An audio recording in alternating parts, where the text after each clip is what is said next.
Good afternoon, everyone. Thank you very much for joining our MILI Symposium on the social and business value of measuring and addressing social determinants of health. My name is Karaca-Mandic. I'm a professor at the Carlson School of Management in the Finance Department, and I'm also the Academic Director of MILI, Medical Industry Leadership Institute. And just as a little background on how we came up with the symposium, as you can imagine, we came up with the idea and the concept before COVID-19 pandemic hit the world. And we've been thinking a lot about and talking with our students who represent multiple degree programs, MD, MBA, MD, MPP, MHA, MPH from different schools at the University of Minnesota, who were very interested in getting together and addressing this topic of social determinants of health and health disparities. So we reached out to a fantastic group of speakers from different organizations, and we wanted to get a sense of them in how their organization is approaching the understanding, the measuring, and also how do they make decisions on investing in social determinants of health. And again, this was before COVID-19 hit the world, and now with COVID-19, a lot of the issues around social determinants of health have been exposed in even more salient ways. So before without going into much more detail, I would like to introduce our speakers to you very briefly, and then I'll ask them to introduce themselves in a little bit more detail in their role in their organization.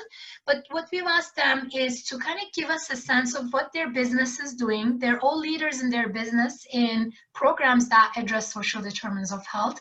And what are some of the challenges that they see? What are some of the scalability issues? And what are some of the opportunities that they see? And of course, with the current world that we're in, their world, as you can imagine, have also transformed into COVID-19, and we wanted to give them a little bit more of insight on how their work has changed in this new world, especially their work on social determinants of health. So the program, the way we are thinking about it is like about 12-15 minutes per presentation per organization, followed up with a very quick Q&A. And then at the very end, we'll have, I estimate, about another 20 minutes where you can ask more detailed questions. Now, what I would like to do is please use the chat option to communicate your questions, and I'll narrate the questions to the presenters.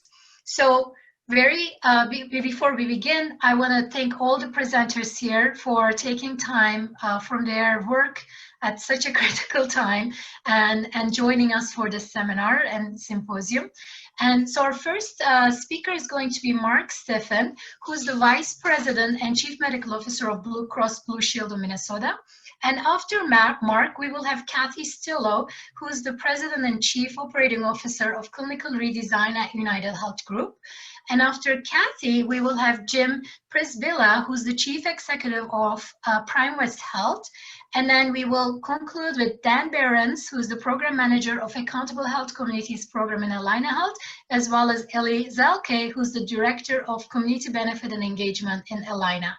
So thank you, Jay. Please join me in thanking our speakers to be with us. And I will give the mic to Mark. And Mark, if you could please introduce yourself in a little bit more and tell us about how Blue Cross Blue Shield of Minnesota is addressing social determinants of health. Thank you. Thanks, Pinar. And just to do a quick sound check, can somebody give me a thumbs up, Pinar, if you can hear me okay? Wonderful. So good afternoon, everybody, and thanks to the Carlson School for inviting me. I am the Chief Medical Officer of Blue Cross Blue Shield Minnesota. I oversee our medical management division, which includes a lot of the components of our utilization management, our care management, our medical policy, which are more what I would call the typical roles that you might see within a health plan. I also have the unique opportunity to have oversight over our Blue Cross Blue Shield Foundation, and I'm also the chair of that foundation. Additionally, at Blue Cross Blue Shield Minnesota, we have our Center for Prevention, and I also have the opportunity to oversee that area, and we'll talk a little bit about those and how they have worked both historically and currently, to really drive health equity through impacts on social determinants of health. Before we start, I'd be remiss if I didn't thank those on the calls that are on the front lines of medicine right now, really doing what is needed to get us through this pandemic. Certainly, this is an unprecedented situation. I did my Master's of Public Health at the University of Minnesota, and these are the things that you learn about, and you never think that you're actually going to have to put in the tabletop exercises that you went through. Certainly, it's not something I ever thought or wanted to have to do, but I'm really proud of our state, the activities they've done, particularly of our community, who's exemplifying just how and why we're lauded as a health system broadly in the state that stands out. So thank you to all of you who are doing that work. Second, I think this is a timely topic. We've been planning it for quite some time, but this is something that has been top of mind, certainly for me and for us at Blue Cross when all of this came to fruition. Unfortunately, we all know that the social determinants of health are significant drivers of health outcomes. You can debate back and forth what percent that drives health outcomes, but it's likely at least 40% of health outcomes that are driven by the social determinants of health. These are also major drivers of health inequities, and those health inequities are consistent drivers of cost within our system. We did a study with the University of Minnesota back in 2017 to try to estimate some of the costs of those health inequities. And we see that health inequities cost the state about $2.26 billion per year. It's a massive number. Now, those aren't just health costs, so it's not $2.26 billion of health costs, but those are all of the economic costs that the state incurs related to health inequities, including the other economic costs and lost time productivity and unemployment. And I bring this up because, unfortunately, when you look across the nation and you look at where COVID is impacting the most, we are seeing COVID impact the population, certainly the persons of color and other underserved populations, much more than we see the traditional white counterparts. So in some areas of the country, you're seeing mortality rates that are 2 to 3 times that for individuals of color. And, it's really disheartening to see. Unfortunately, it's not surprising to see. Those health inequities existed because of a lot of deep-rooted issues, systemic racism, as well as social determinants of health that have existed for many years, and certainly exist now and will continue to exist after the pandemic. And so as we as a company have really thought about how and why do you impact social determinants of health, we've certainly thought through this with the lens of health equity at the forefront. I think our opportunity to intervene is always in those communities and individuals that are most impacted, and that's the way that we've tried to and continue to try to design our system.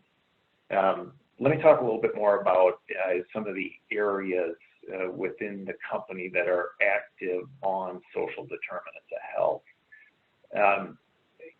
I think about social determinants of health in a few ways, and I think about some of the upstream social determinants of health. I think about some of the midstream, and then I think about downstream social determinants of health.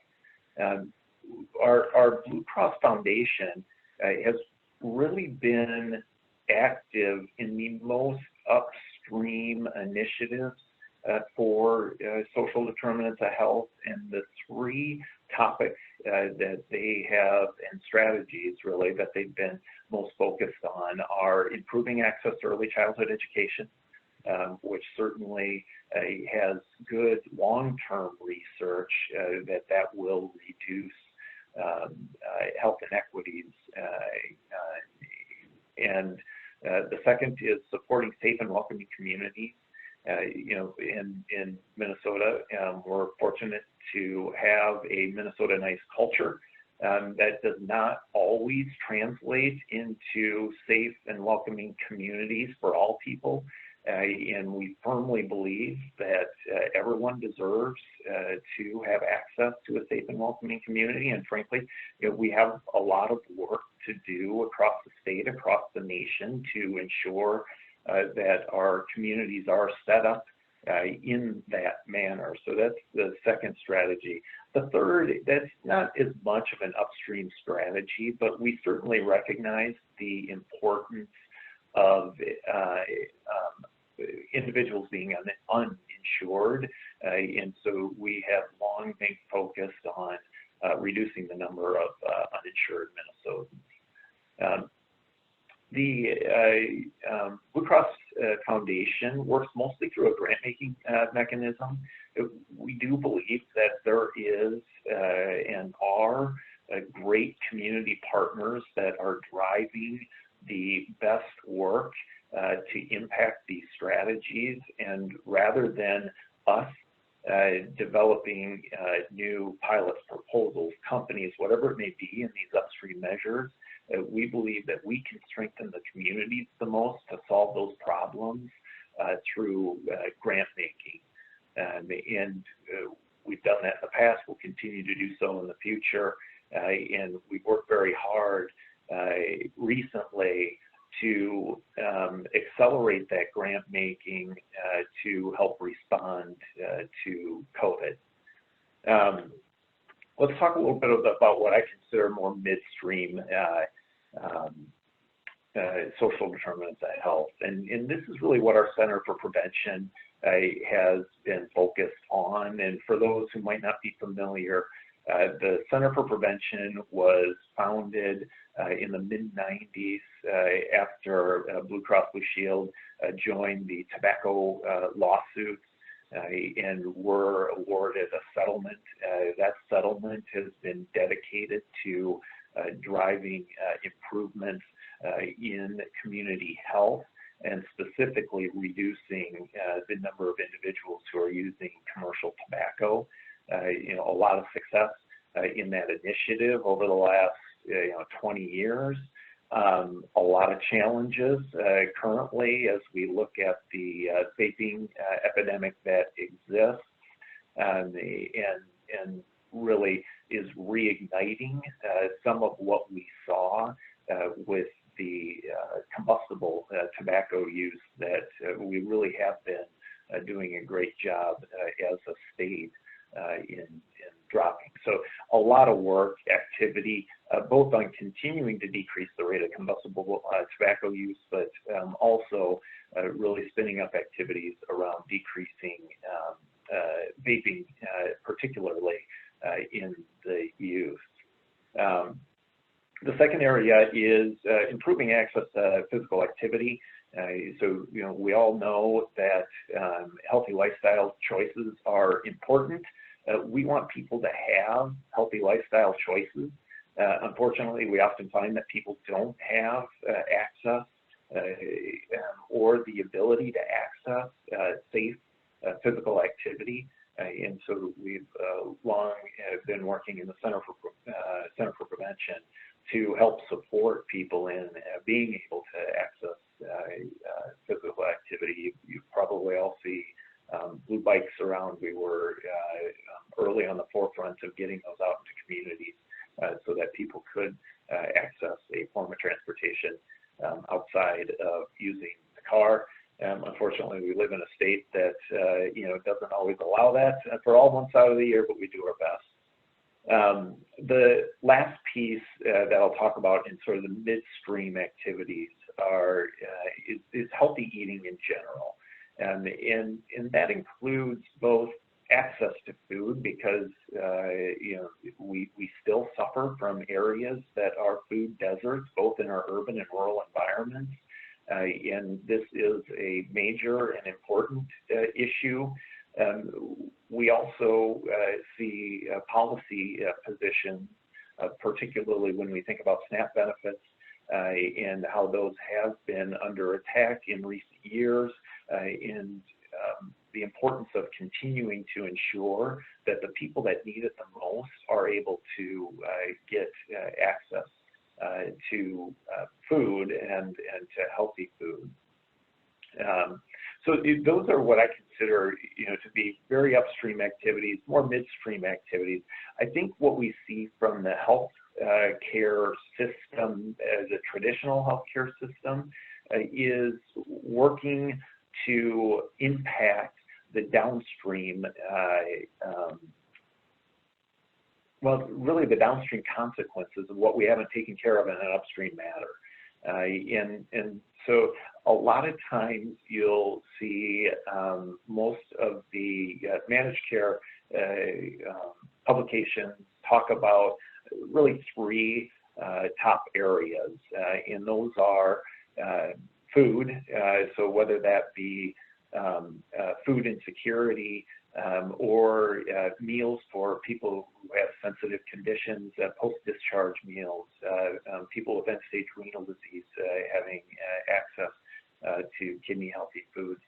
Those have been instituted to really help reduce both hospital admission, readmission, and have been found in a lot of studies to impact the really near-term health outcomes for those very sensitive members. The other one is transportation. So there is a body of literature around transportation and the importance of individuals being able to access transportation so that they can access health care. As we talked about before, a large portion of our health outcomes are driven by social determinants of health. A smaller portion of those health outcomes are driven by the care that you get at a clinic or at a hospital, maybe approximately 20%. Nonetheless, it's important to ensure that people do have access and do have transportation, both for medical appointments, and then you can think about that more broadly for transportation for social needs. We work in some of our lines of business on both of those initiatives in the food and the transportation areas. The more insidious social determinant of health that I really think is becoming at least more recognized, but probably doesn't have the concrete research around it that others do, is social isolation. Timely, given what we're under right now with a stay-at-home order, that we talk about social isolation. It's one of my major worries when we think about COVID and the impact that social isolation had prior to COVID, and what that impact both is going to be during the pandemic and as we recover. Is something that is, I think, worrisome and should be concerning for all. I think, the healthcare system has stepped up to improve access to telehealth, but I think it's incumbent for all of us to really think about those individuals that are in our community, in our families, that we're taking proactive steps to outreach to them and close some of that gap. You see on TV, people call it social distancing, and social distancing is used as the mantra, when really we mean physical distancing. We don't want people to social distance at all. We certainly want them to stay 6 feet apart, but we need and absolutely have to have those important social connections that we all need to thrive as human beings. How are we doing on time, Pinar? So we have another 5 minutes for your session. I can, open it up a little bit more questions. I mean, actually, if one of our other seminar presenters, if they have questions for Mark as well, that may be a good point to just kind of ask your questions. Yeah, let's hit some of those questions, and I can talk a little bit more about how we maybe perceive return on investment if we have additional time, but I'd love to get to some questions. Yeah, I mean, I think it's not particularly for questions, but I did get through the Q&A, a note from Carolyn Ditters and Gifts for Seniors, and that they have launched programs to alleviate isolation for older adults. Just exactly as you were talking about, and also that the transportation still remains to be an important barrier, has not been resolved for older adults in need. I had one just sort of like maybe a bit of an academic question. As a payer organization, and you mentioned this upstream, midstream, downstream, just so how are these decisions, like how do you know what to prioritize? Yeah, I think, so we certainly, and this goes right to the return on investment question. I think that there is no shortage of belief nor commitment at our organization, both to really the commitment that everybody should be able to experience their optimal health. And I think we now are coming to recognize and understand the importance of some of these social determinants of health on those health outcomes more. And so I think as we look at making investments, it's fortunate that we have a Blue Cross Foundation where, this is operated as a non-supporting foundation and continues to have the strategy and commitment to drive those very upstream measures, which is good because those upstream initiatives are often the hardest to prove out return on investments in a very discrete manner. I think what's becoming more acceptable, and I think the academic community has really been a huge part of this, is helping business leaders understand the return on investment in even some of the midstream social determinant of health interventions, but particularly on the downstream. So as we look at the research that's out there on the most sensitive populations in terms of applying food benefits. So, Medicare, if you look at Medicare plans, you'll see more and more Medicare Advantage plans, you'll see more and more of these plans offering some type of food as a benefit. And it takes a variety of formats. It's usually focused on post-discharge meals, which have been shown to reduce readmission, certainly for certain individuals with certain diseases. The one I called out was end-stage renal disease.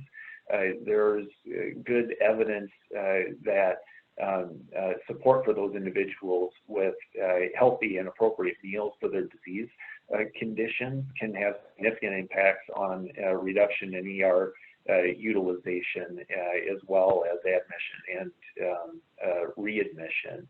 And those are, in the short term, those are the major financial lever drivers. If you can impact the utilization of the emergency room, if you can impact hospitalizations on individuals, those are the major drivers of cost, and thus they're often the targets for these programs. I think what is yet to be seen is how far can you spread these widely and continue to have those returns on investment. and then how far upstream can you go? And I think that'll be an interesting question that, I think the academic institutions can certainly help us answer. And we are trying to look at, as we deploy activities, both from the Blue Cross Foundation and the Center for Prevention, in terms of what are these impacts on long-term health. It's just not easy questions to answer. Well, thank you so much, Mark. Thank you very much for your time. I will transition now to Kathy Stillo, who's the President and Chief Operating Officer of Clinical Redesign for UnitedHealth Group. And I know Kathy has a new job, well, kind of like a job on loan by the state of New Jersey. So Kathy, looking forward to your presentation. Thank you. Thank you, Pinar. I'm very happy to be here today. I'm Kathy Stillo. I run the clinical redesign team, the operations side, and I co-lead it with Dr. Jeffrey Brenner, who runs the clinical side. And some of you might have seen his work with the Cabinet Coalition over many years and might be familiar with it. But so a little bit of background just very quickly is prior to coming to United to do this work, better care at lower cost, social determinants focused work, had done that for many years in Camden, New Jersey. So co-founded and co-led the Urban Health Institute at the Safety Net Hospital, Cooper Hospital.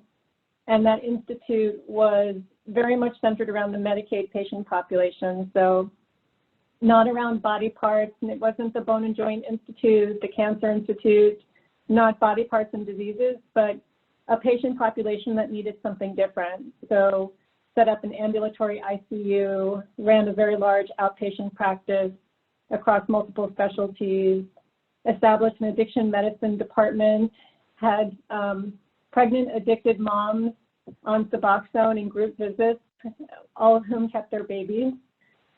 Just a lot of very interesting care delivery innovations in a setting where there was a very vulnerable patient population. And prior to that, I grew up professionally in pharma, so Bristol Myers Squibb, and ran a couple of consulting companies. So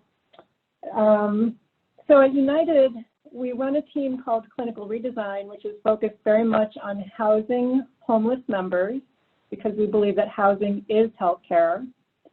And we're doing that with more now than 350 members who've been housed. It's a housing first model, which means there's no waiting to get sober, there's no waiting for your SSI check, there's all the barriers that folks face when they're trying to get housing are kind of set aside, and a homeless member who meets criteria, so they're very high utilizing, which of course translates into high cost as well, will be offered private, safe, secure housing, so single apartment, in most cases, a few congregate group homes. And then we work with them on everything else that needs to be addressed. But we call this the many and the few. So that's a program that's very much directed towards the few who have super high utilization and for whom we believe that they will be responders, that this type of sort of secure housing will allow them to stabilize and stop going into the ER and inpatient unnecessarily. And in fact, that's what we find. So you'll often see, I'm thinking of one member who had $20,000 a month in medical spend and super high spend.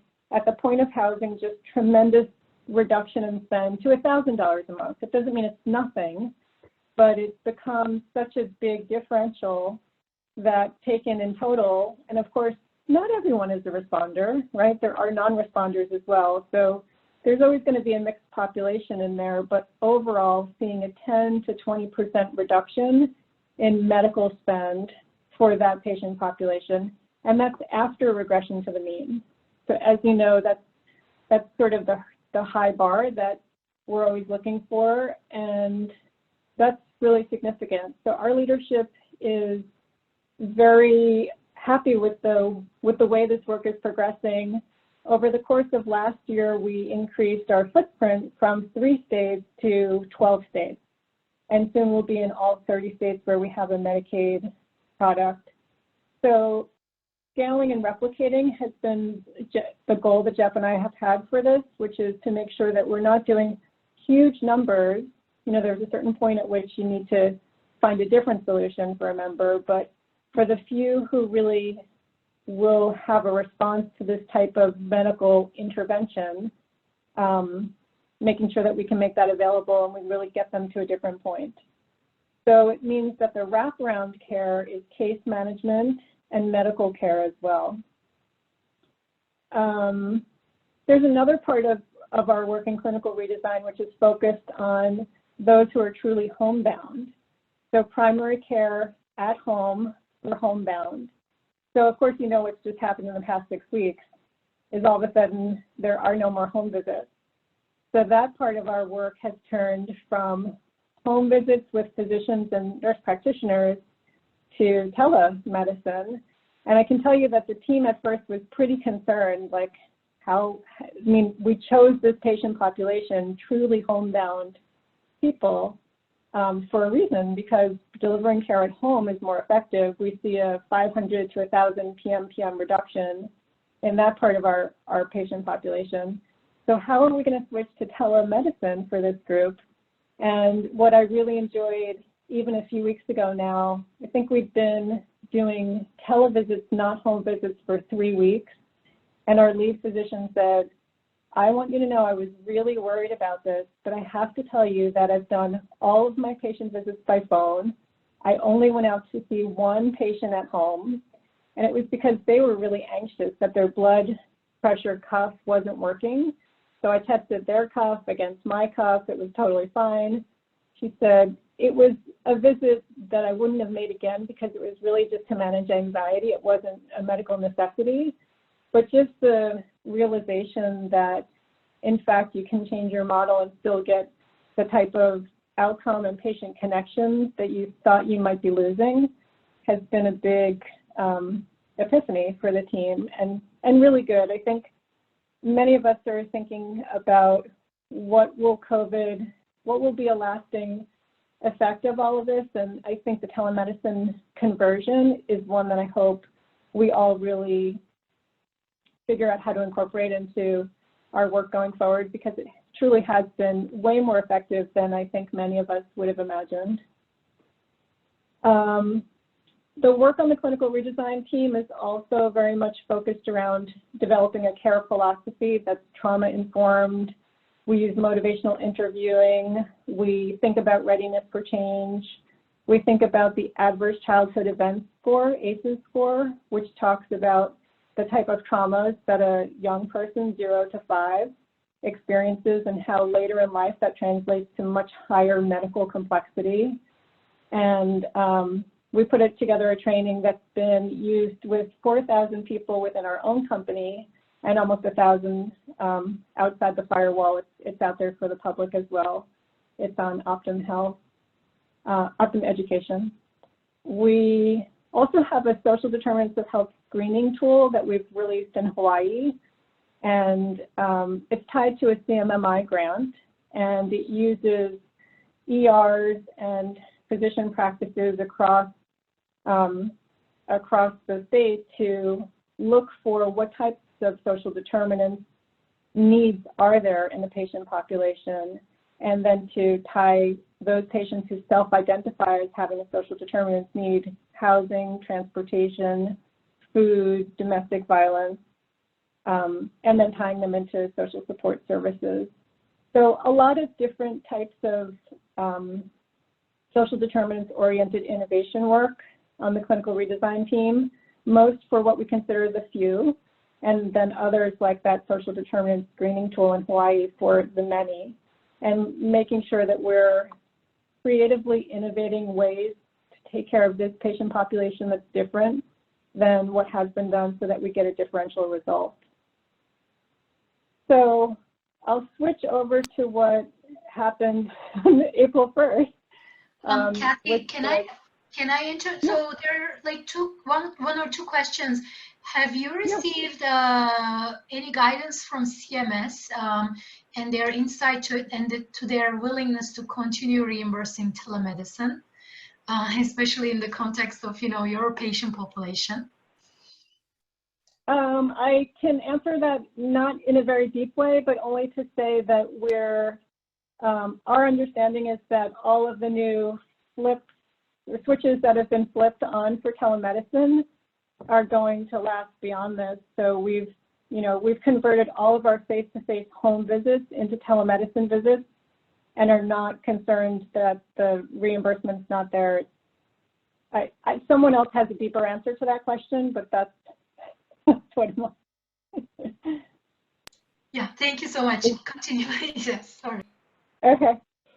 So, so with all of that experience, just less than 4 weeks ago, we were asked by the Department of Health here in New Jersey to step in and form a C-level team to set up alternate care sites.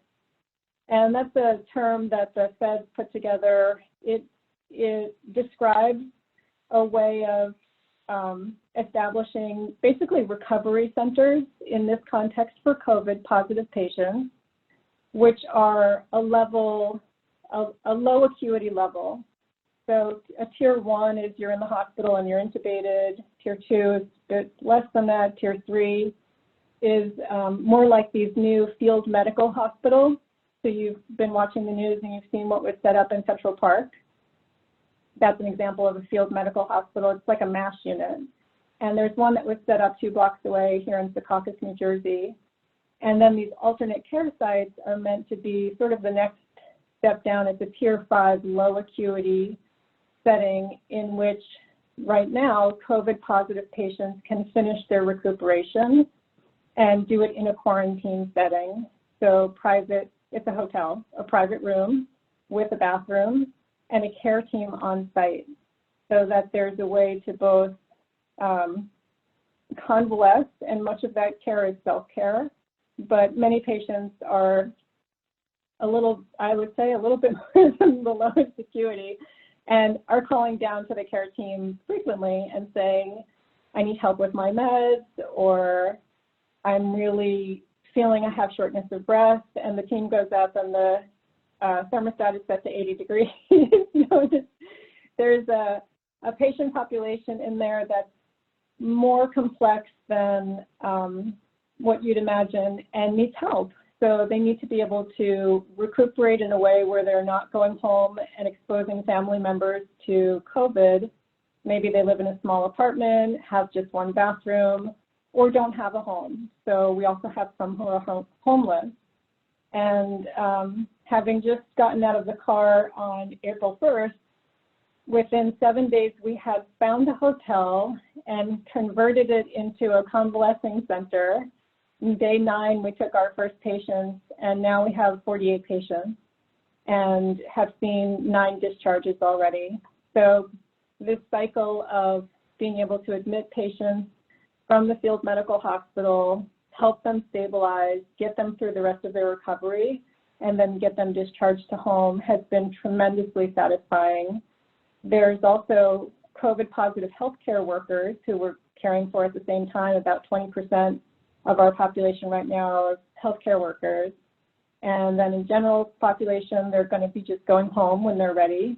And then some folks who are homeless who we're working on discharge options for them. So, what else is in the patient population? Spanish speaking only. We have a blind person, substance use disorder, undocumented folks, just those who have enough complexity that they're going to need our help in order to figure out both how to be here and get well, and also what the next step might be if they're not going back to a home. I think one of my absolute favorite parts of doing this work so far is that it's not just about doctors and nurses and patients. It goes so far beyond that. So the way that this hotel has gotten converted and is now functioning to care for people is because of the maintenance crew at the hospital. It's because of the food vendor who's bringing 3 meals a day.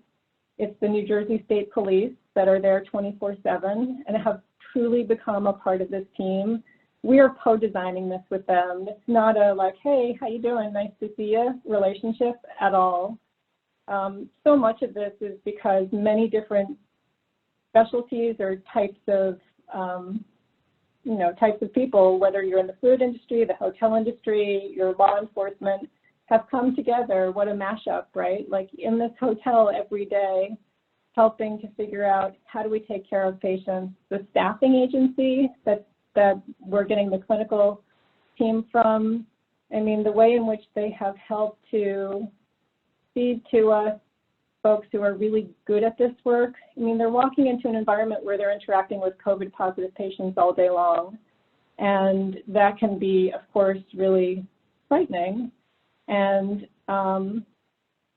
so how do you build a team that's curated and well suited for this work and pointed in the right direction enough that they can do it in a very short period of time has been absolutely one of my favorite parts of this. I'm thinking of Rashim. He's what we call a runner. So he'll bring the food up to patients. He'll run a package up that a family member has dropped off. He's, doing this job of he's up and down in patients' rooms and helping support them. And we had a patient who kept on taking the staff elevator down and popping into the staff area with no mask on. So that happened 3 times. So as the operations lead, you can imagine I was starting to feel like, okay, this is way too unsafe. Like, we have to make a change here. And it was Rashim who said, why don't you just move him down the hall? I mean, his room is right near the staff elevator. It's the first elevator he sees. Just move him down the hall and put him near the patient elevator, and then he'll have to pass it, and he'll just use that one. And it was the best idea of the week. It's so obvious. But he knows it because he's up there on the floors. He's watching who picked up their breakfast, whose breakfast is still outside the door. Just so much attention to detail. And even today, this morning, Edgar, who's on the cleaning crew, he came down and he said, the woman on the 4th floor, she speaks only Spanish, but she doesn't read. And so I think it's really important that what you have in the welcome kit, all these kind of like orientation to being here in this setting, is that someone explains it to her. So, he took the time to make a relationship with her and to figure that out, and then to pass it back to the care team so that they could go up and have a one-on-one engagement with her and make sure that she understands where she is and what's happening here. So I just feel really compelled to give a shout out to the people who I think are really heroes in all of this. They have these roles that you might not expect to be about care delivery, but in fact, they really are about care delivery. I think how much time do I have? I think before we go into Q&A, I want to say that, all of this is about social determinants, right? The medical and the social complexity are so much driven by, do you have a home? Are you, is there a substance use disorder issue? Is there a citizenship or a non-citizenship? There's so many factors that make the next set of options either larger or smaller. And every day we're working on that. So having a case management staff and discharge planners who really know the local systems, which are, of course, hard on any given day, but even harder to interact with now. And everyone's kind of making this up as they go. So we call the local homeless shelters and we hear things like, okay, send them over. So we sent the patient over. Then they said, well, the paperwork isn't right. We need something different. Sent that. Nope, that paperwork's not right either. Finally, just took the patient back, like, we'll figure out the paperwork.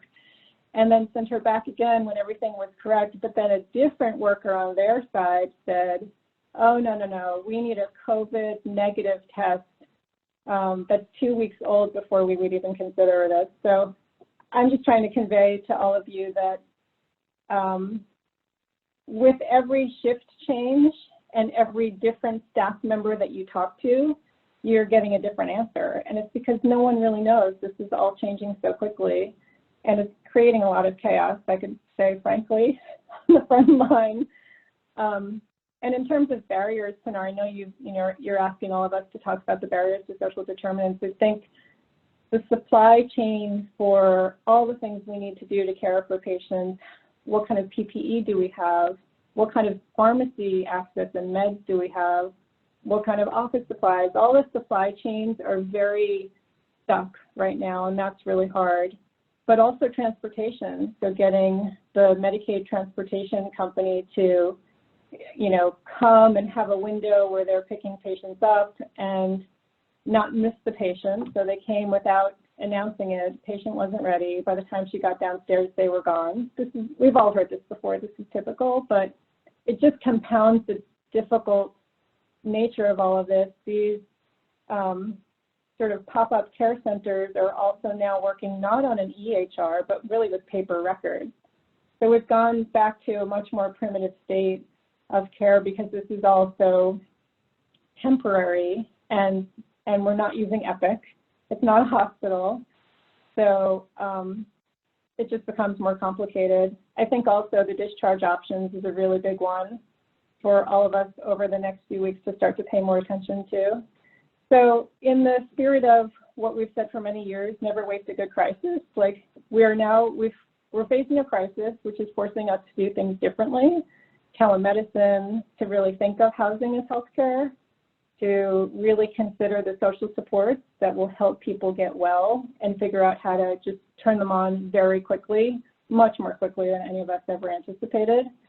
So I hope that all of this lets us set a new normal where many of these supports that we've started to put in place have an enduring pathway to stay intact and help many vulnerable members after COVID. So I'll turn it back to you.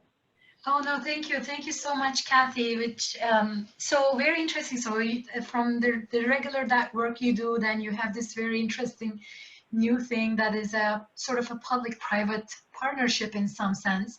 Yeah. So one of the questions that came out, and you know, it was a general question, but if you wanted to kind of highlight with this example, like what good examples of public-private partnerships are you looking to for guidance as to how you can achieve the best impact on quality and health for those with significant health disparities due to, you know, social determinants of health in, you know, your regular United work with the housing initiative, as well as now, what are some maybe key markers of these good public-private partnerships? I have to say that I'm eternally grateful to our leader who heads the Medicaid line of business at United, Heather Cianfrocco, for hearing, you know, the New Jersey Department of Health has said, can we use them? Can we borrow them? And she said, yes, they're on loan for as long as you need them. United has also done that with the head of Optum, Andrew Whitty, who's gone back into pharma to help work on the vaccine development. I just think that every time that the private sector has a way to say, there's a subject matter expert on our team who could be of value in a very different way right now, much more either on the front lines like what we're doing here, or, you know, deep back into a part of the industries that really need a very particular skill set, and they offer that up. I feel very proud of that for my company, and I think many others are starting to do this. Lots of healthcare workers who've not been on the front lines for a long time, but have that skill set, are being called to do volunteer type of assignments and go out on loan. And I just think that the frontline workers they're tired, and there are not enough of them. And getting a bit of an influx from the private sector to help support frontline folks is just tremendously needed right now. And people are scared. So I get a lot of questions, even from the troopers. They'll say to me, are you afraid? And my answer to that is, I have a healthy respect for what it means to purposely be around COVID, but I'm always wearing a mask. I'm always washing my hands, and I'm careful. And I don't leave and say, I just spent the day exposed. I don't feel that kind of fear. I respect how contagious it is, and I respect what we need to do, but I feel very much like the private sector has the ability to create support for other parts of the healthcare system that really need it right now, and those influxes are desperately needed and very much appreciated by the frontline people. So they're, you know, we have COVID positive healthcare workers in our hotel. They're really tired. They're tired. They don't want to go home to their families. They're worried about infecting them, and they need support. So we need a wave of backup. We need a backup, and then a backup to the backup, and another backup, so that those who need a break can do it. Mm-hmm. Otherwise, there's not enough healthcare workers to make this work. And again, my point before was that it's not just doctors and nurses. That's not what I mean by healthcare workers. The food service delivery folks, they're coming every day to deliver hot meals for everyone in the building, and they're just as much a part of it as anybody else is. So I have tremendous respect for them. Which is so interesting. From the pandemic, we're learning a lot every day through this immediate disruption that we've all had, and I am really hopeful that some of these learnings will translate back into sort of the more traditional ways we think about social determinants of health in the absence of pandemic as well in the future days, that we will be able to apply some of these learnings, apply some of the telemedicine, and while we enforce some of the policies around our regular periodic visits and how we address social determinants of health as well. That's it. Thank you so much, Kathy. Thank you for your time and your presentation. Now we will move to Jim Presdella, who's the Chief Executive Officer of PrimeWest Health. Jim, thank you so much for joining. If you could say a little bit more about your role and PrimeWest Health and how you're working in rural Minnesota in addressing social determinants of health and reaching out to folks. Thank you. Thank you, Pinar, and good afternoon, everyone. I hope you're all keeping well, keeping your distance, and keeping safe. I've been in the healthcare industry, both on the provider side, the business side, payer side, clinical side for 39 years. So I'm marking my age here. The last 32 years, though, I've been in rural health, which poses a lot of different social determinants of health challenges. And my involvement in social determinants of health began actually in the early 90s, long before I think the term was actually coined, or made popular at least, when I was doing a lot of rural community health system development work across the United States. In doing those, we used to rely on some fairly different kind of data sets. You don't hear it often, but we used it quite a bit. It was the behavioral risk factor surveillance system. Some of you might still be familiar with BRFIS, and a lot of kind of crude and high level census data, and some other things that you would just try to put together to get a picture of the community in terms of overall wellness, illness, and then identifying those challenges that prevented people from living healthy lives in a rural community, and what could the rural health system do. Now I look at the sources of data we have and how we can measure and all the technology we can bring to bear. It makes me wonder how we got anything done going 20, 25, 30 years ago. I've been the CEO of PrimeWest Health, though, since 2001, and PrimeWest Health is a Minnesota Healthcare Program's county-based purchasing health plan that only serves public insurance program participants in 13 rural Minnesota counties that are spread across northern, west central, and southwestern Minnesota. It's interesting, the juxtapositioning here, following one of the smallest plans in the country, health plans, following one of the largest, but finding a lot of similarities in what United's talking about, even Blue Cross and Blue Shield. Some of the things I was noting that we do as well, and it's a tribute to, I think, all of our organizations for paying close attention as payers to the importance of addressing social determinants of health. And truly the challenge of discerning where is the return on investment, what can we do, what is a payer's role. But I think PrimeWest's role in social determinants of health is really shaped by the organizational characteristics of PrimeWest. PrimeWest, first of all, is a county-based purchasing health plan. The term county-based purchasing is unique to Minnesota. It means that we're actually owned by county government, and we serve those county governments, or those counties that we serve are our owner counties, and we're governed by county commissioners from those counties. As such, it puts PrimeWest in a unique position that we're organizationally integrated with county agencies. And in the rural counties that we serve, these county agencies, particularly county social services and public health, well, this social determinants of health have been their field for decades. And they also possess and administer most of the local resources within our rural counties that address social determinants of health. And our organizational integration with social services and public health provides Prime West and our counties to really immediately and very individually direct our resources at Prime West members to address the challenges they have related to social determinants of health. It's really kind of part of our DNA, Prime West. When you think of a health plan, you think of medical services, but we were actually created by county social services and public health in the late 90s and early 2000s. And from that orientation, it was more about how do we integrate social services, public health, those resources, those functions in with the medical to better meet the individualized needs and integrate medical, social, behavioral health, and community health activities around the needs of individuals and the community at large. So that's a key characteristic, our county-based purchasing orientation and being really affiliated and closely associated with the county agencies, public health and social services, whom we work with every day. A related characteristic of Prime West is really our size and our population mix. We only have about 41,000 members, which we actually can go out and reach and touch. And that's very important. I think all the payers will tell you that the closer you can get to the individual, you're in a much better position beyond the assessment tool to really identify what's going on with the individual, talk to them, and what are the things that they understand and they can reach and have attainable, particularly in rural areas where resources are scarce. The other thing to keep in mind is that Prime West is 98% our territory is our service areas, 98% of our population are white with English as the primary language. So we don't have some of the diversity challenges of the larger health plans.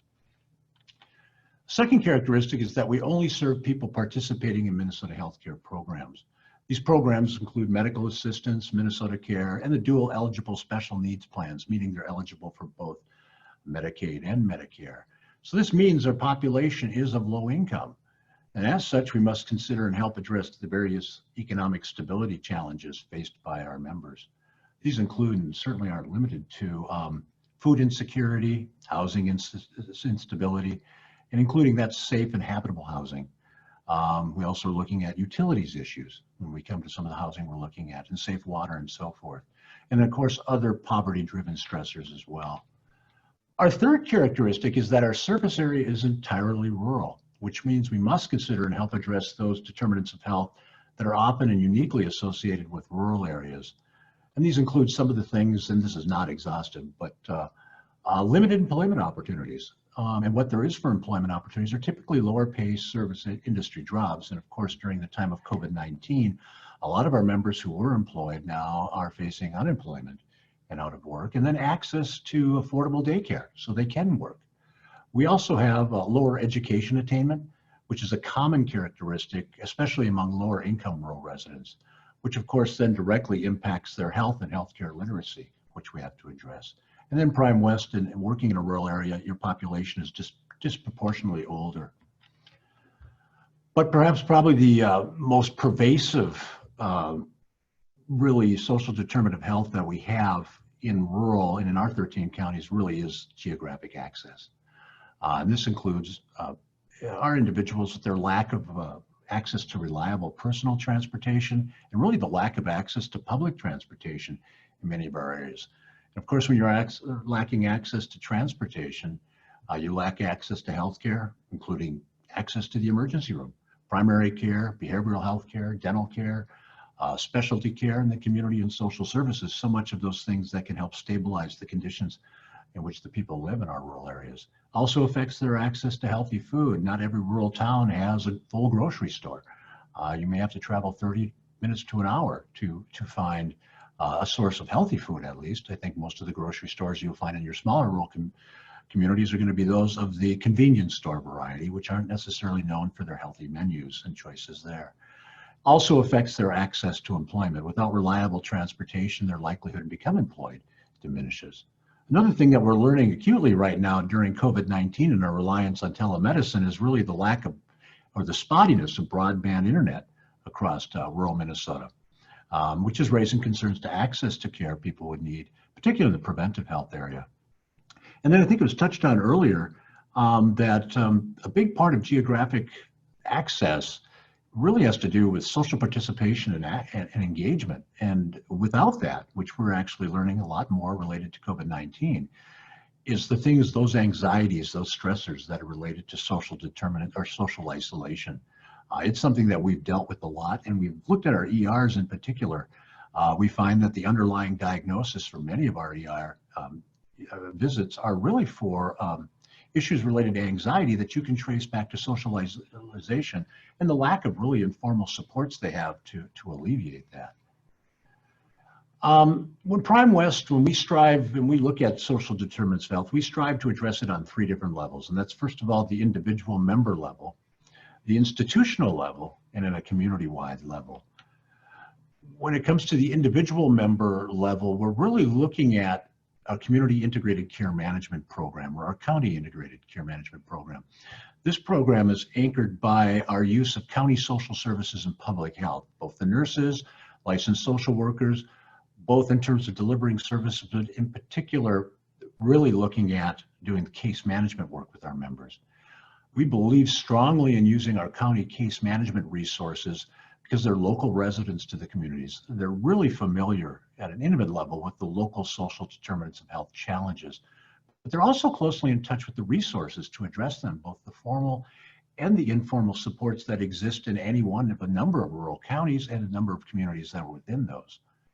Our program, really, for that program, we follow pretty much a simple basic process model that starts with us data mining and identifying people with particular challenges we're seeing through utilization and assessing them and finding out more particularly their needs, but through that assessment process, any of the social determinants of health challenges they might be facing. The case manager and the member then develop a individualized care plan, which serves as the roadmap for connecting the member with resources to address their assessed needs, including social determinants of health. Our case managers then maintain ongoing contact, that touch aspect, with the member to ensure the member accesses the resources and services and provides navigation assistance to the members as well. In counties where we've engaged primary care providers in value-based care, the case managers also work closely with those providers to integrate and coordinate medical care with social services, public health, behavioral health, and with the formal and informal community supports. Unfortunately, that doesn't reach a broad area of our entire 13 counties, and I'll touch on that in a moment. At the institutional level, Prime West focuses on improving our members' health and healthcare literacy, engagement in their personal health, self-management, and health and human services navigation and access support. This includes in data-driven targeted mailings and telephonic member outreach conducted by our member call center care navigators and our care management nurses. But it also includes assisting our members with finding resources and even making appointments to healthcare providers and making sure they actually go there, with giving them reminders and also assisting them when we can with accessing transportation. And through these contacts, which are very much one-on-one with our case managers and our contact center and with our care coordination nurses, we're able to further identify barriers that may not have come out in assessments or may have later developed since the assessment for really helping members address their social determinants of health challenges. At the community-wide level, we employ the Prime West Community Reinvestment Program. Through this program, we provide grants and technical support to healthcare providers, human services providers, and community organizations to help address our members' health and social determinants of health needs. Over the past decade or so, we've funded over $15 million in grants. But since geographic access is our most pervasive challenge, not surprisingly, a lot of our dollars have gone toward improving access to basic services, including expanding and improving public transportation to reach some of the deeper rural areas within our counties, developing new sites for dental care and behavioral health care, developing and expanding mobile health, bringing services to our members, and then developing and expanding telehealth. Prime West got involved in telehealth very early in the 2000s and laid the framework to connect, particularly in the mental health area, to connect our members with regional or statewide resources for mental health that they otherwise couldn't access in their smaller rural communities. But we've also provided a substantial amount of funding and support for our local programs and efforts that promote our family support and early childhood development, fitness and nutrition, public safety, and social engagement. Well, we've helped a lot of our folks, address social determinants of health over the years. We really feel like we can do a lot more than what we've done, and we're really working on that. And this was really going to be our telling year, 2020, until COVID-19 struck. Some of the things that we're challenged with to this day in working with social determinants of health, particularly with the population we serve, is actually locating our members.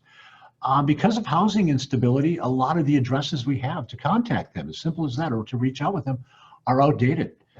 Many have track phones and phone numbers that go on and off. We really don't have a way to reach them by phone, and then their lack of access to internet. So those three staples that you look at to reach people, we sometimes lack, and that could be up to 30 to 40% of our population at any given point in time of the year. So just simply reaching out and finding them, and that's where our case managers and other folks that are more close local can find out, oh, this person moved, such and such moved, and we can update our information and then turn around and update the state's information. But we also have the challenge of members seeking out and utilizing resources that are available to them. We serve a Medicaid population, we serve a lower income population, have a lot of issues going on with them that can affect their self-motivation and self-confidence, and other behavioral health issues or conditions really may affect their willingness and their ability to go out and seek those resources we have. So we have to do more about getting the resources to people and not solely relying on being more passive in an industry where people come forth and access the resources that are there themselves. But I think the biggest challenge, and some of the things we're really looking at working on here in 2020, if we can get to it yet this year, but for sure in 2021 and after the pandemic expires, is really engaging the medical system more in addressing social determinants of health. I think it's long been looked at as being the turf of public health and social services, but it really is a time, if we're really going to close the web for safety net when it comes to that, is really engaging primary care much more deeply than it currently is for the most part in social determinants of health. Really, if we could do that, I think the assessment process, the identification process of people with challenges in the areas of social determinants of health would become much more known to us. Again, we catch a lot through the systems we have in play now, but the front door to the healthcare system, frankly, is the primary care provider. And with a growing awareness and attention being paid in the medical community to social determinants of health, we believe this is a good opportunity. The problem is really that while providers have really developed reliable referral relationships, when you think about it with medical resources and specialties, they have yet to really develop similar or like referral relationships with social services, public health, and other community resources that are so important to addressing social determinants of health. They also now, thankful to, really attributable to new EHRs, particularly Epic, many also possess the technological capabilities to assess and identify social determinants of health that they haven't had in past time. But most are really not using that capability of Epic when we've talked to different providers. It's sitting there, it's a function of Epic, but they really haven't deployed that tool yet. And we think that really providers really want to get involved more, medical providers, with social determinants of health. So it's not a lack of interest, but it's more about time, and it's about financial aspects of it. We're still in the fee-for-service environment where it still rewards volume in treating illness and doesn't financially really support, incent, or allow time for providers to engage in the more interesting social determinants of health, which is more about prevention and maintaining wellness and achieving population health.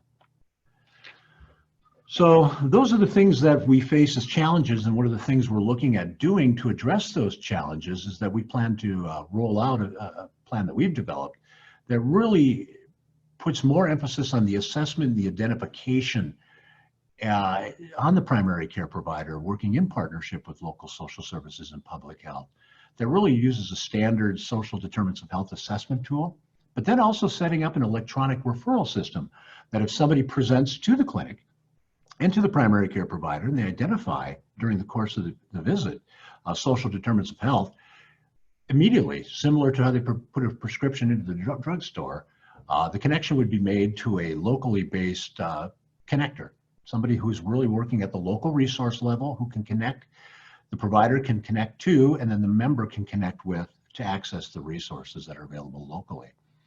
We also plan to roll out an expanded version of our value-based care program, which is called Accountable Rural Community Health, or ARCH.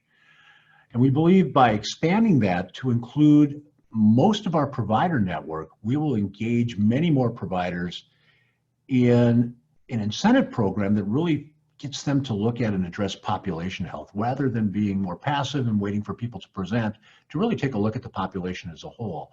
Right now, that's pretty much in the area of the medical system, particularly in primary care, but we want to expand that to all of the providers, or as many as we can within our network, so they all engage in activities that would be looked at as wellness and prevention, and then employing those tools that they have and the resources and the connections they have to address social determinants of health that really pose a barrier to optimal health for our members. By doing that, I think we can close the safety net when it really comes to looking at people who fall through the cracks on the system, particularly the populations we serve at the lower income. As I said, those are the plans we had for 2020, but things have changed a little bit. It was touched on earlier. I think United touched on this, and I appreciate that, is unfortunately it's transportation. Social isolation is a huge issue out in rural areas faced with geographical challenges. What we're afraid of is some of our common transportation or common carrier providers are no longer going to be in business after COVID-19. They don't have the cash flow to support their businesses. And we also rely heavily on volunteer drivers. And of course, volunteer drivers, that pool is essentially evaporated since COVID-19 and the stay home and work from home orders that we have. Other areas that we've seen the challenges facing our population is actually food supplies and other basics. It's essentially vanished from the shelves of a lot of stores. By the time low income people get their financial assistance checks, the timing might not be when there's actually supplies available at the stores. So they've been hindered by that. We've also noticed an increase in the anxiety levels that were showing up in the emergency rooms. It's already placing additional stress on our already limited rural mental health system. And then the use of the ER has increased at a time when the human resources, equipment, and supplies are needed to be safeguarded for COVID-19. It's also impairing our case managers' ability to meet with our members face-to-face in their homes to conduct assessments and care plan follow-up, particularly the assessment with new members. A lot of things we can do now through telehealth with our existing members, but with a new member, I think it's really particularly important to get an opportunity to visit with them in their home, because you see a lot from your visit that might not show up just from a face-to-face visit via telemedicine or telephonically through the telephone. But I think there are silver linings, and this was touched on as well, and I think it is the adoption of telemedicine. I think there were a lot of providers and consumers alike that were reluctant to adopt telemedicine, who are now thrown into the deep end, so to speak, and now are using it since there's nothing else. And I think they're liking it. And we're hearing that from providers. They're expanding their capabilities to do it. And of course, more and more members are being exposed to it. And maybe some of the things that made them fearful of using the technology isn't so bad once they've actually used it once or twice. So we're really looking at that coming out of the other end of COVID-19 as an opportunity to expand a lot of services that people had to drive to and maybe didn't have access to because of transportation issues. We can now bring it to their home. But of course, that also exposed the gaps we have in our high-speed internet portions in rural Minnesota. That's about what I had. I tried to cover it from soup to nuts at a very high level, but very cool. Thank you so much. I will do one question and then we will move on to Dan and Ellie. So one question that came is about what measures of health improvement are you relying on? For example, have you been able to increase the number of people with controlled high blood pressure in comparison to national benchmarks? Certainly. We use a lot of the HEDIS indicators for preventive measures, diabetes management, hemoglobin A1C. We do a lot of that. And we use a lot of those as our population measures as well as our clinical measures of quality. Thank you so much. Thank you very much, Jim. So we will now have Ellie Zelke and Dan Behrens, both from Allina Health, and they will do a joint presentation of their work I know before the COVID world, we talked about Allina's Accountable Health Communities model. I know Dan and Ellie are leading that effort. Ellie is the Director of Community Benefit and Engagement in Allina Health, and Dan is the Program Manager with the Accountable Health Communities. Thank you so much. Yeah, thank you. So this is Ellie Zelke, and can you advance the slide, please? So we're going to take a little bit of a different approach. I think the first panelists were all representing the plan side, and Dan and I will be speaking more from a healthcare provider perspective. As Pinar mentioned, my name is Ellie Zelke. I lead community benefit and engagement for Allina Health, community-based services for our sister Kenny rehabilitation service line. And then I'm also the program director for Allina's Accountable Health Communities model. And what Dan and I will talk about today is specifically the Accountable Health Communities model. But I think the context is within this framework of Allina Health and sort of what our mission is to serve people and improve health commute. One slide, please.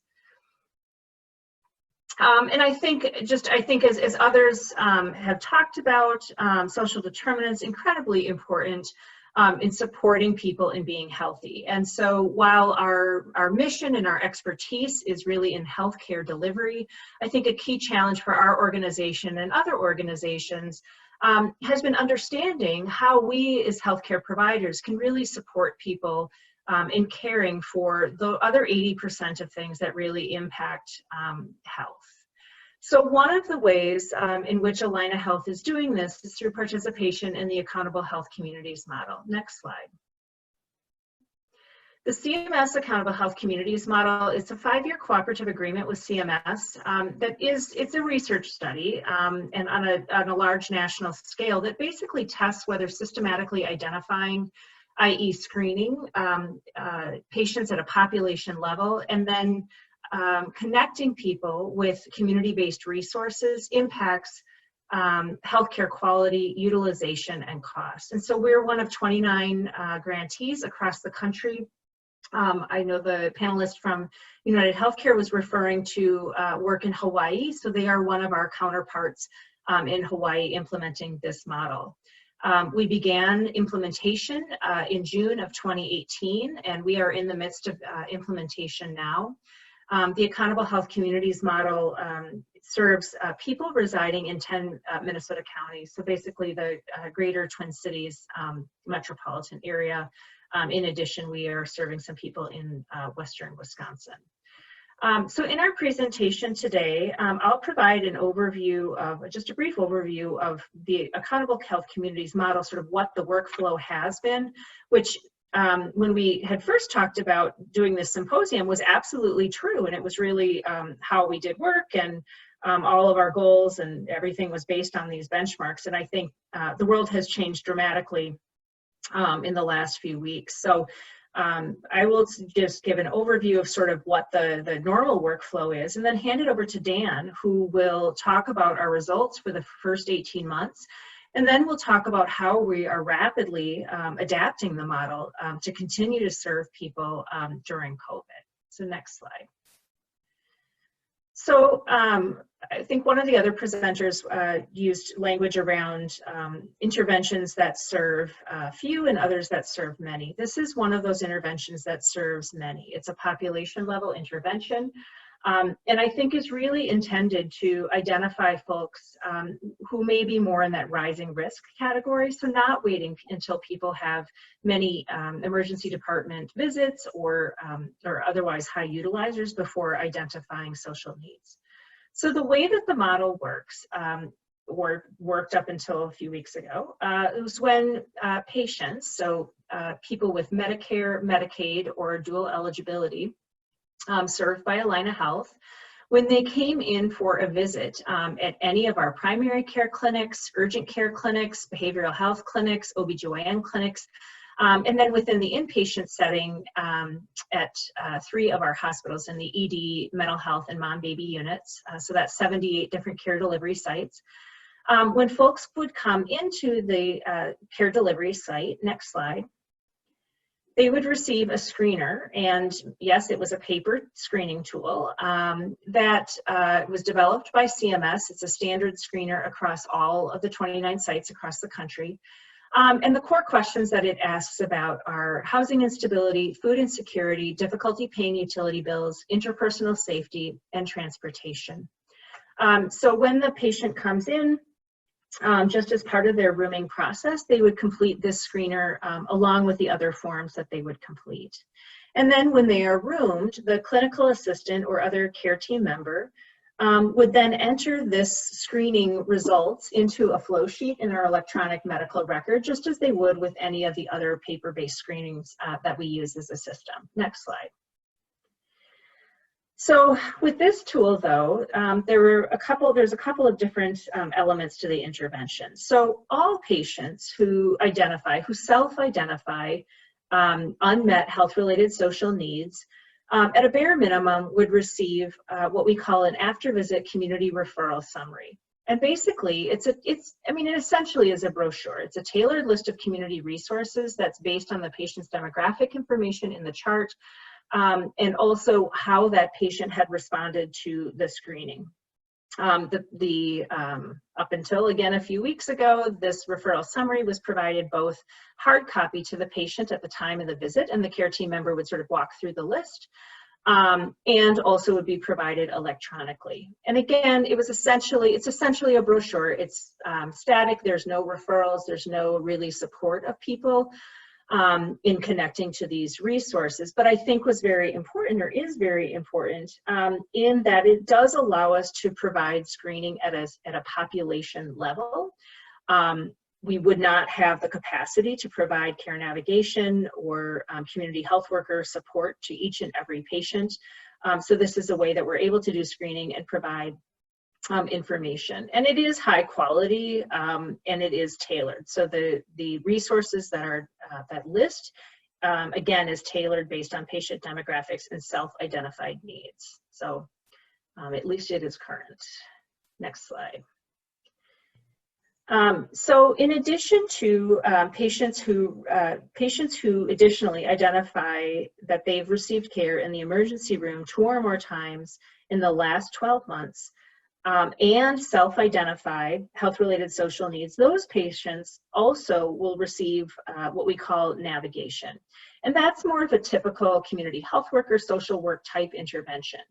And the way that our workflow works is the patient is either a warm handoff right then and there at the clinic to clinic-based nurses who provide AHC navigation, or follow up via phone at a later time by a nurse or community health worker who will really support the patient then in connecting with community resources, and they'll work with that patient for up to a year after that initial screening. One of the pieces of the model I think that's been really important in making it possible to scale this intervention and to serve people across a broad geographic area is technology. And we use a technology called NowPow. There are a lot of other companies, competitor companies, who provide a similar service. But basically, it is a high-quality community resource database that is updated frequently, that we're able to curate to make sure that the resources in the database are high-quality resources and ones that we want to provide information to for our patients. And it's integrated with our electronic medical record. So it makes it feasible for us to provide this information at scale. So here's just a visual showing some of the functionality that the technology helps with, both in matching people with appropriate resources, this notion of after visit community referral summary, or a prescription, if you will, for community-based resources. And then additional functionality that is more interactive. And one of the areas that we're pretty new in testing in Minnesota, but in other communities have seen be really successful, is what they call tracked referrals. And so that's really where technology is used to coordinate communication and referrals between healthcare organizations and social service organizations. and then additional functionality to really engage with patients and then analyze. So we can really understand what information are we providing and then what is happening as a result. So that is an overview of the Accountable Health Communities Model process. And I'd like to hand it over to Dan Behrens now, who manages our Accountable Health Communities Model, to talk about what we've learned from our initial implementation and how we are adapting during COVID. Yeah, thanks, Ellie. So you can advance the slide, please. So yeah, I'll cover the what we've learned and what now with COVID that has hit us hard, as it has all of us on the phone and presenting, I'm sure. But through the first 18 months, that's June of 2018 through the end of December 2019, we actually did offer screenings to over 300,000 patients coming into Allina. Of those, about half of them filled out the questionnaire expressing whether or not they had needs. And we did see about a quarter of those patients that completed the screening that did identify at least one health-related social need of that list that Ellie had covered earlier. So that number is just about 40,000 people through 18 months. And of those, that high risk and randomized, so it's 2 or more ED visits and a need, was actually over 6,000. So you can advance the slide. And of the needs identified, we've seen food insecurity at the top. And that's remained consistent. That was true on week 1, and that's true now with COVID as well. Food insecurity is the most prominent of these needs, with housing instability and transportation following second and third. Utilities, just under a quarter of those with needs are having utility concerns. And then also interpersonal safety concerns as well. You can go to the next slide. And breaking that down by our population, so Ellie did mention we're screening Medicaid, Medicare, and dual eligible patients. And so it's interesting to see how the needs really vary based on the populations. And what we've seen on the left-hand side, looking at all patients, is that our Medicaid needs are much higher than our Medicare needs. 34% of those screenings that were completed had a need in the Medicaid population compared to 12% in the Medicare population. You can see a little bit of variation there with the type of needs based on the population, but for the most part, pretty consistent. Then if you bring in the separation of our white English speaking to our minority, any patients that are not English as a first language, and you can see that the Medicare and Medicaid need rates are actually much more similar, that they're about a quarter for the Medicare patients and then almost a third for the minority Medicaid population. Advance the next slide. And kind of the why are we looking at health-related social needs? Obviously, we've heard that 80% is dictated outside of your traditional healthcare. And I think one thing is you also are seeing a correlation between the number of needs and utilization of our services. So you can see here that we have separated dual, Medicaid, and Medicare ED utilization, and that's ED utilization per 1,000 beneficiaries. And with 0 needs compared to 5 needs, you can see really a large increase in utilization. And from the scale is really messed up because the 5 need population has such high rates. I'm looking at Medicaid specifically and Medicare. But you can see from 0 to 3 even, that number is doubling in terms of your ED utilization per 1,000 beneficiaries. So obviously a huge impact not only on these patients' lives, but also on how they're using our health system. You can advance to the next slide. And so what we've learned through this, what are our key ingredients to success? Obviously scaling this to 78 sites is a lot of work, and we learn a lot throughout this model. And I think the big 5 things that we've learned so far are that system prioritization of this is essential. And if you've heard our CEO, Dr. Penny Wheeler, speak, odds are she's brought up whole person care for this program specifically, and you really do need that buy-in from the top all the way down to that front desk worker who's handing out the screening to the patients. They need to understand the why, they need to prioritize the work amongst all the other things that they're asked to do on a day-to-day basis. But we've really seen from the top that we're leading with the fact that social determinants do matter, and they are healthcare's job to focus on. Also breaking down that model and success in the model by creating process measures and goals, making it measurable, making those measurements really transparent to the people doing the work as well. I think we learned early on that when speaking, 78 sites, we were able to screen this many people. That didn't resonate with everyone doing the screenings. And believe it or not, sites are quite competitive with one another. And so we've seen that sharing weekly, actually all the process measures by screening site has really improved performance in this space. It actually was probably triple our performance in offering screenings, I would say, by fall of last year compared to 6 months prior, before we had really broken that down by site. So being transparent with that data. Also retraining and developing skills for staff. So just as you would have a nurse go through retraining on competencies annually for other clinical measures and clinical tasks that they're doing on a day-to-day basis, we're actually trying to build that into our business as usual for social determinants. So we're bringing in our AHC retraining into that package of what's being retrained across all the system. Also looking at a consistent communication of the why. Why are we doing this work? And I think, we've heard a lot of great things from people doing the work and on the front lines, but I think one of the things that resonates with me the most is that we're looking at these numbers, we're trying to meet our goals from CMS. We're also trying to meet our process measures, but when you actually look at the number of, you turn those percentages into people, and you see that we've supported in 18 months 40,000 patients that would have otherwise not potentially had those social needs met or had any support in those social needs. That really speaks to the why our organization is doing this.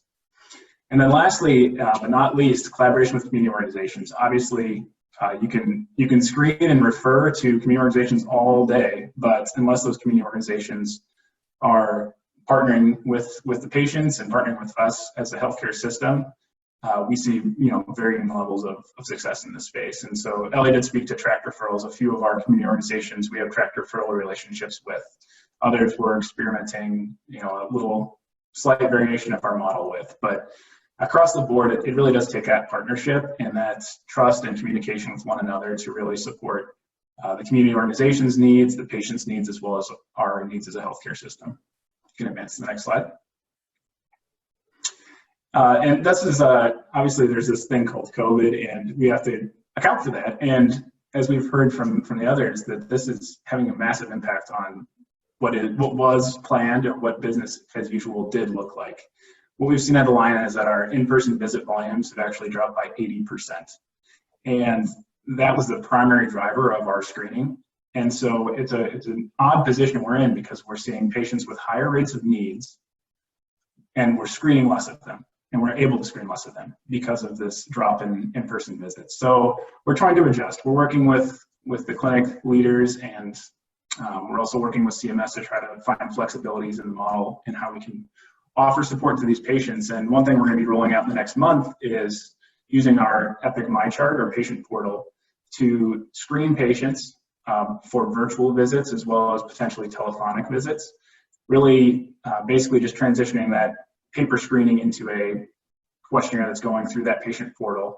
All the results are then fed back into our EMR, where at check-in and in pre-visit planning, clinical assistant staff can support that patient in documenting, ensuring the documentation is correct on those screenings, as well as providing support for the patients if they have needs.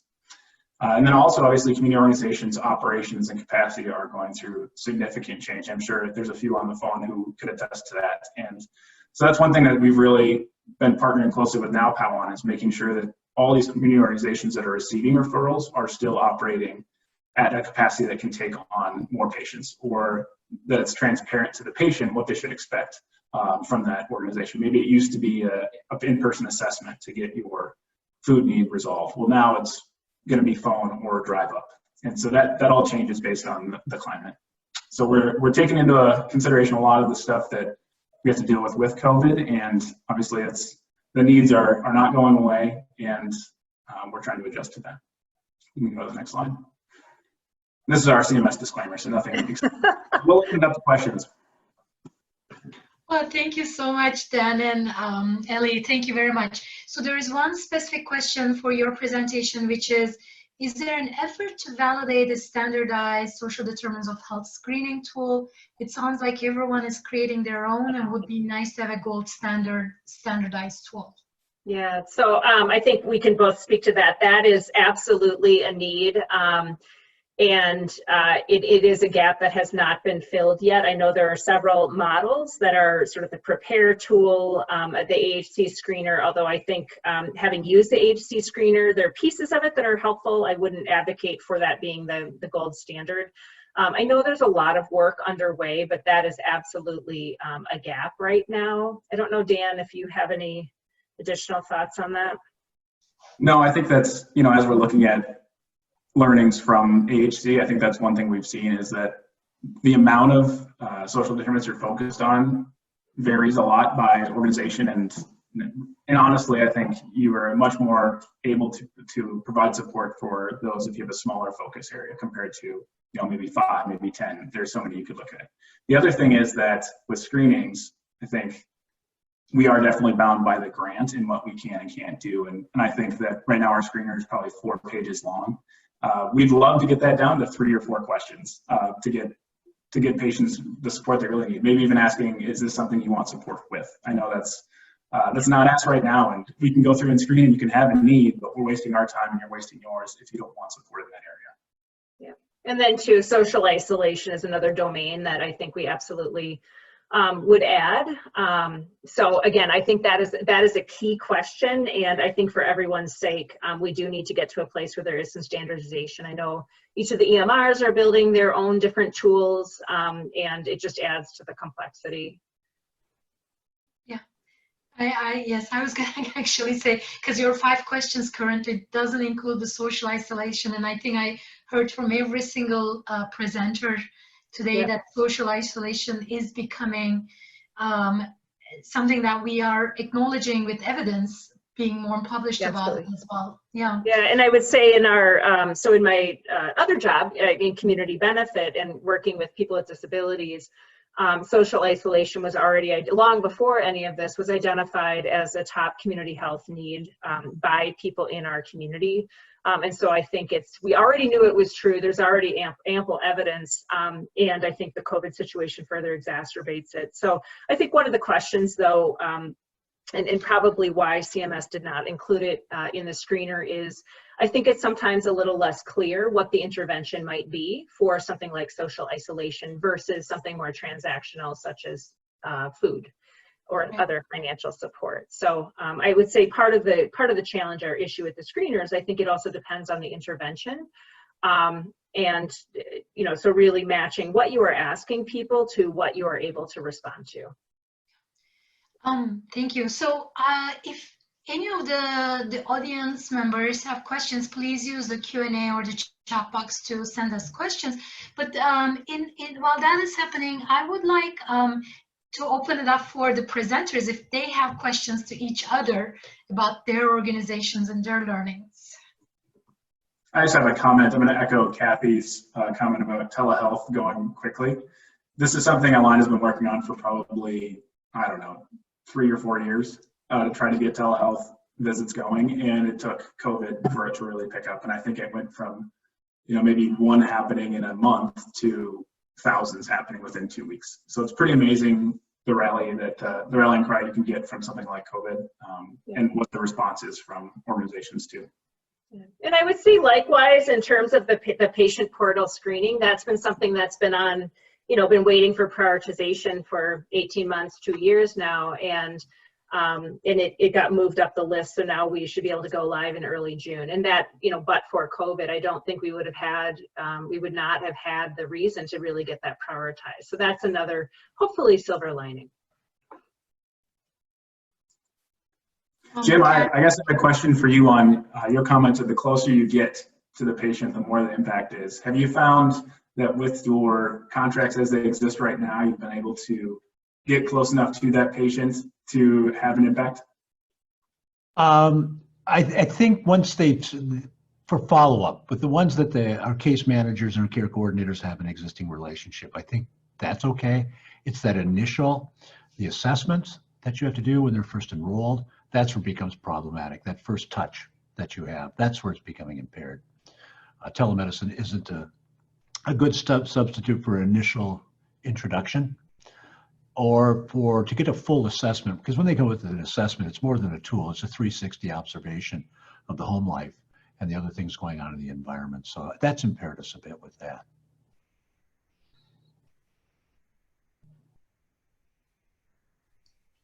Kathy, did you have any questions? Just one comment, which is I want to reiterate what Mark said about COVID clearly affecting folks who are already more vulnerable, and that's in my sample of 48 patients in the hotel right now. I can say that that's for sure true. So patients who are coming through the hospital and then the field medical hospital are very clearly skewed toward those who are already more vulnerable. And I think we're going to have to continue to remind ourselves and legislators and healthcare systems and payers and every part of the system that there's more attention needed for this patient population. And the social determinants conversation that we're having is, of course, a key part of that. So. Yeah, and I think Jim said something along those lines. I mean, I think which resonated with me, you know, it's by the time your folks get the check, you know, the food, you know, the supermarkets food shelves are empty, and it's a huge challenge. It's a huge barrier. I think we're also looking with COVID-19 the potential that many more people who did not face certain social determinants of health are now going to find themselves facing that. And I'm really talking about economic stability, loss of jobs, and often loss of healthcare coverage with those jobs, or even temporary layoffs, and put them in a situation with which maybe they didn't understand when it came to low-income populations that many of our organizations are very accustomed to working with. And that's going to be new for them. They won't be familiar with the resources that are available, and we may not recognize them right away. And it may show up in different areas and cause stressors in their lives that can lead to breakdowns in domestic relationships and a variety of things that perhaps was not experienced by that segment of the population, now affected by COVID-19 and the work from home orders and so forth, and the social distancing. Yeah, there's one general question that I would love all of you to sort of address, and I'll kind of remassage it and add a little bit more of something else that I was very wondering about. The question itself is, are there any good examples of successful private-public partnership from across the US that you can replicate to address the challenges you describe? And what impact have any of these had on standardized measures of health? And the question that I had that I wanted to ask you is also related to the replicability of your work, in terms of like when you think about replicability of your work in other settings, under organizations, what are some core principles to this replicability, or what are some of the biggest challenges to replicability? We could, you know, start with either one of you, I guess. So I'll start. This is Ellie, and I think this is a topic of conversation with the CMS grantees at every meeting.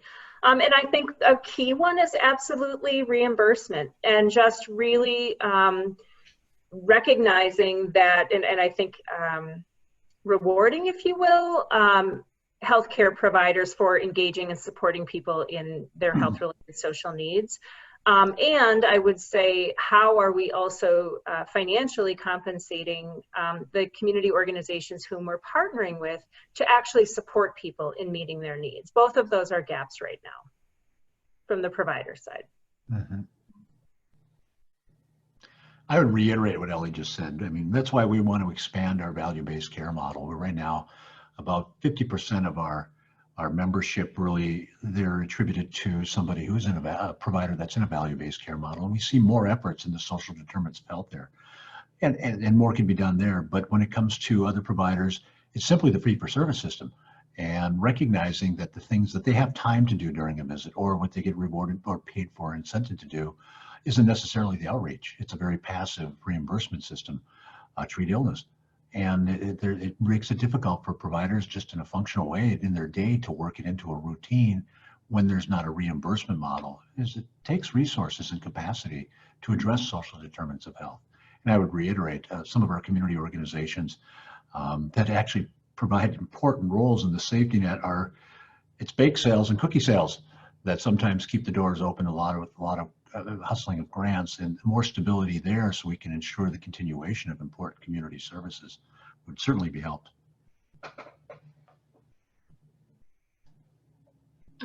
Kathy, from your organization's perspective?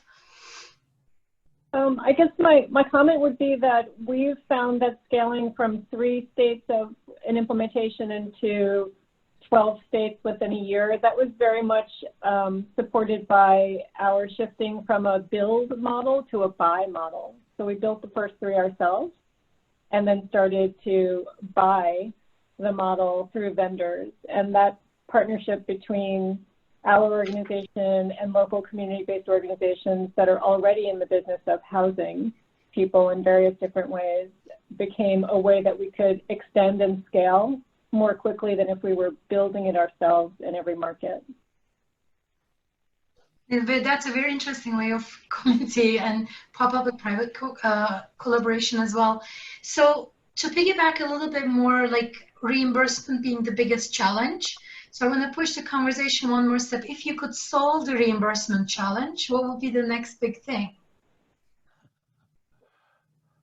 Well, we're talking internally at Allina, like, can we add a Z code to social determinants? Can we make this work in a fee-for-service space, right? It's silly, but we have to try to account for that. And I think it's also interesting looking across the spectrum here of who's involved in this work. And there's always this perception that somebody else has resources and can help in that space. And so if it's the patient saying, oh well, the community organization can help. Community organization saying, oh, the health system has the money. Health system saying, oh, the healthcare, the payers have the money. And so it's kind of this. Everyone has to have mutual benefit through this. And I think value-based care is a great way to start. I would say, I think the issue too of just, simply giving somebody, connecting somebody to a community resource is not, that maybe is helpful in some cases, can be very helpful, but I think there's also a need to address some of the broader social factors. It's more complex, I guess, is my point. And so reimbursement is certainly a piece. And I would say it's also sort of incentivizing the different sectors, health and human services, to work together and really thinking at a broader and more of a policy level of how are we really supporting people so that we don't have these disproportionate costs that are expressing themselves then in through ED utilization when really the issue is housing. So I think it pretty quickly gets into a much broader conversation.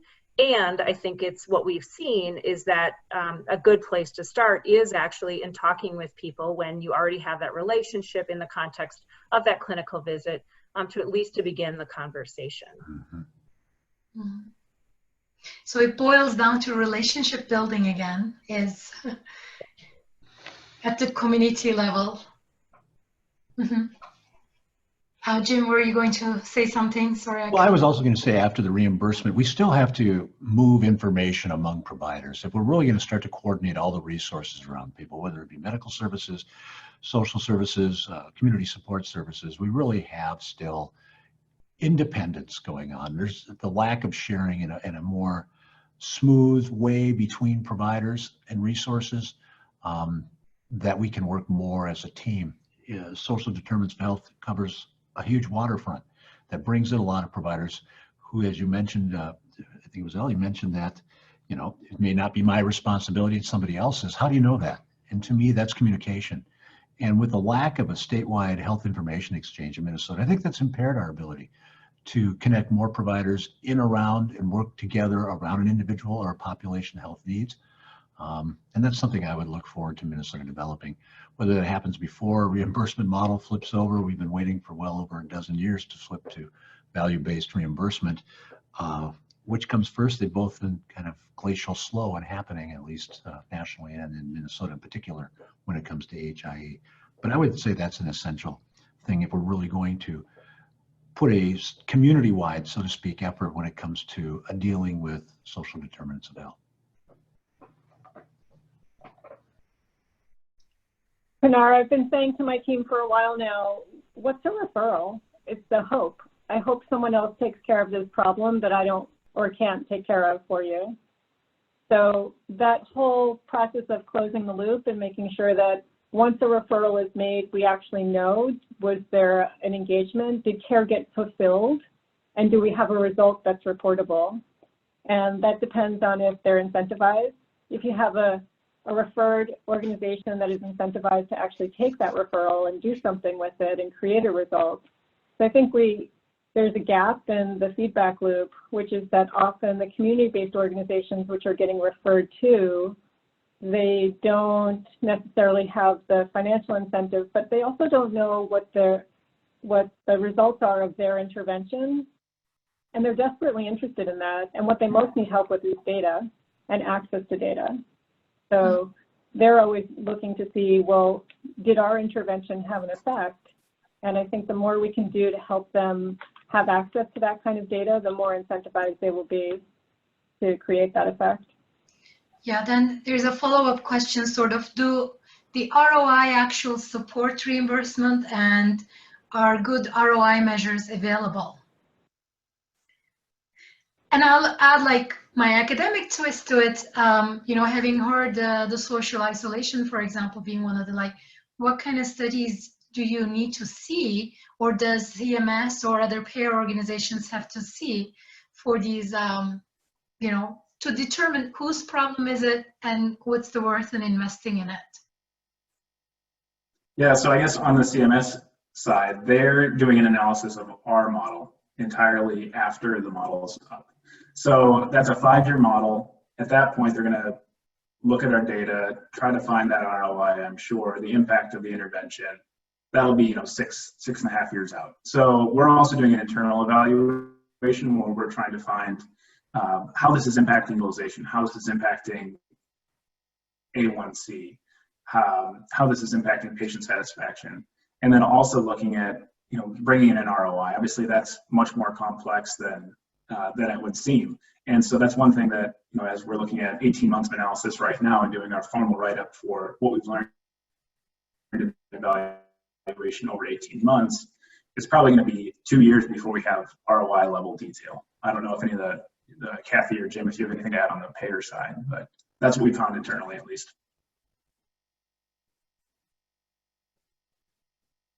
Yeah. I'll just speak for my organization or my team itself. I think we have good signals about ROI, like the 10 to 20% reduction in medical spend post regression to the mean. So these are great signals, but they're based on pilots that themselves were not yet optimized. So there's so much left to figure out here, who's a responder, who's not a responder. So I'd say that what we have so far in regards to ROI understanding are signals of which direction to move in. Mm-hmm. Yeah. Well, and I think there's one more question. That's what were some of the key impediments to rolling out telehealth in advance of the drive for COVID-19? Oh, on the Allina side, it's pushback, either be it from the providers or from the patients. I think both groups are hesitant to do something new, and change is hard. And I think if forced to change, one will change. But when given the option of business as usual versus this new thing, we saw a lot of resistance, I think, internally in terms of really digging in on telehealth and making it more comfortable for folks. Yeah. Well, I think we're sort of out of time. If there are no other questions, well, I would like to thank our presenters once again, Dan, Kathy, Mark, Jim, and Ellie, for being here with us. You know, it's so nice to think about topics other than COVID, but everything has to be related to COVID naturally too. And it's really interesting in the upcoming days how things will keep transforming and how we will move and reinvent the business models or operational models in many ways, in adapting and readapting. So hoping to stay in touch with all of you. And again, thank you so much for your time and for presenting and answering questions. Thank you for having us. And thank you to our audience for joining us and for listening to this important topic. Well, have a nice afternoon, everyone.